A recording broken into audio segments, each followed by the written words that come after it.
My name is Eric Crouch, and I teach 5th grade.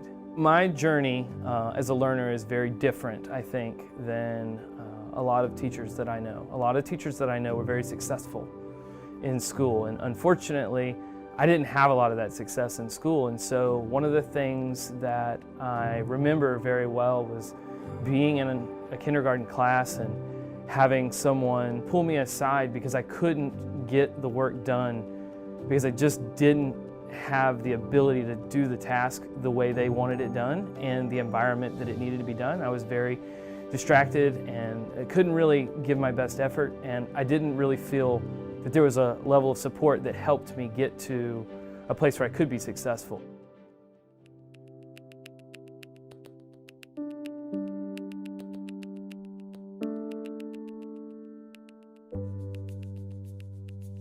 As a student with attention deficit hyperactive disorder, that clearly had a huge impact on me as a person. It also has a huge impact on me as a teacher. And so it influences every decision that I make in the classroom, and it's something that I still work through and work with. So as students come into my room, I want them to have that same feeling, and I want their parents to have that same comfort level. I want them to know that when they come in here that although we may not be where we want to be, we're going to work together to find ways in which we can show our understanding that makes sense to the learner and find resources and tools that help them discover those passions through their learning that will allow them to be the best and most successful student they can be.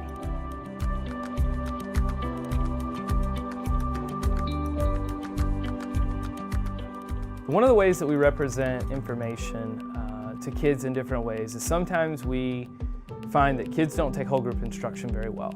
The attention, the focus, it's not there. And so the best thing for me to do is to pose a question. You had a plan, your plan worked, it just you had a lot of sediment fall behind the dam. Now that you have that information, now that you've broken it, what do you know about that? And then from there, I will have either created resources or opportunities for those kids to have access points or entry points into the learning, whether that's a short video clip that I've recorded that gives them the next step, or whether that's an opportunity for a small group discussion to take place right there in the classroom. It then gives me an opportunity to come in and help them find those access points into where they're going to start their journey, because I really think it's important that they have a clear starting line to their journey. They understand, okay, this is where we're starting and this is the direction we're going. So the way we set up our room, it has centers like that where kids can access resources and materials, and we really think it's important that all kids have access to the different materials that they might need, but also that there are certain places where we do certain types of work.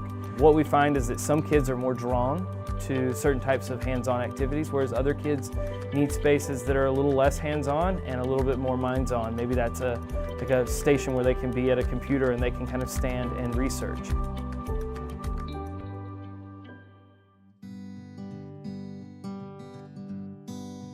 So as a teacher, one of the most interesting things you'll find is that teachers like to have control. The issue that I found with that was that when I gave up control, it felt like we were in this murky water. It was just not clear what was going to happen. But what I realized in giving up control was that I'm giving up control to the people who deserve to have the control. And so when I came to the understanding that the students in the room who are responsible for learning the material, who are going to be responsible for taking jobs in our community at some point, they're going to be responsible for being the nurses and the doctors that are going to be helping people change lives as they grow up and become adults. They need to be in control of this, and it doesn't need to be me telling them what they need to do. It needs to be them figuring out how they want to do it. There's nothing wrong with intentionally putting something into place to try to keep the community safe. Why don't you research it before you commit to it or decommit to it and see if there's any evidence that points to this being successful? Kind of to think about it like going to the gym. I was doing all of the work as the trainer and having the kids come in, and here I am lifting all the weights and then handing them a lighter set and saying, oh good, you did it, yay, we all know what to do now. Instead, now I'm more of a trainer in the sense that I set up the room where I put out the weights, I have them ready for whatever exercises they're going to be working on, but they're doing all the heavy lifting. I had this kind of aha moment and said, what if I stopped influencing what the kids used and how they used it, and instead had the kids come in and figure out where they learn best, with whom they learn best with, and in what part of the room they learn best. And so I began giving my students free choice, free seating options, wherever that might be. If it's standing, if it's needing to take a break and be in a different part of the room, it was fair game.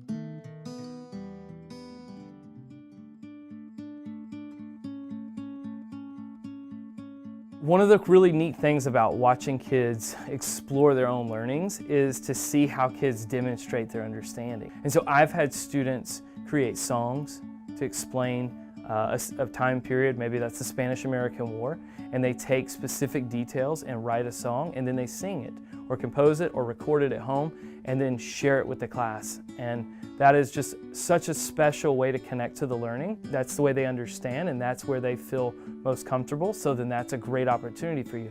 But I've also seen kids bake cakes in different layers to explain the beginning, middle, and end of a story so that they can decorate it with all of the settings and all of the characters, but then what happens in each layer, and have chunks taken out that showcase all of the different things that happen in a story, because that's how they understood it.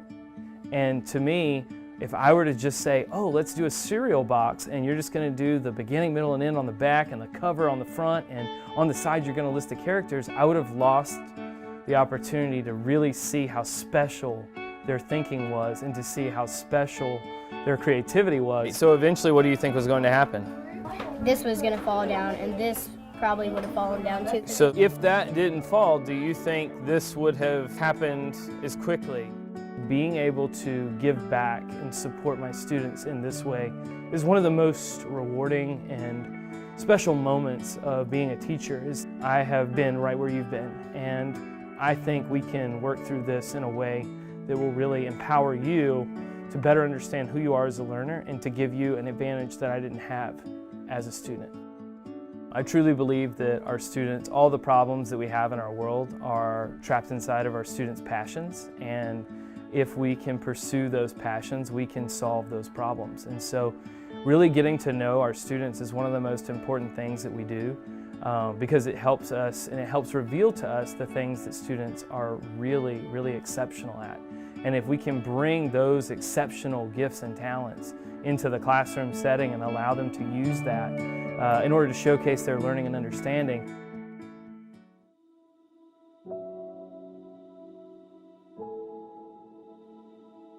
one of the interesting things about changing the design to a more universal design was to see how well kids learned their learning. And I know it sounds really complicated and really simple at the same time, but what happened was the kids start to take an interesting look at where they sit because they have a choice to sit wherever they want. They have an interesting understanding of how that dynamic plays into who they sit next to and for what subjects they work with those people on. And so some kids will switch up where they sit between math and writing because they need to be closer to the board for math, or maybe they need to be further in the back for writing so that they can have that privacy that they need. Everything about our class is designed around our students and their desires. By working to better understand each other, not only does it build community, but it helps solve the needs of those learners. So being flexible is, again, more than about just where the kids sit and how they sit, but it's about a mindset of saying, I'm willing to allow my kids to explore this because it might be better for them than what I could think of.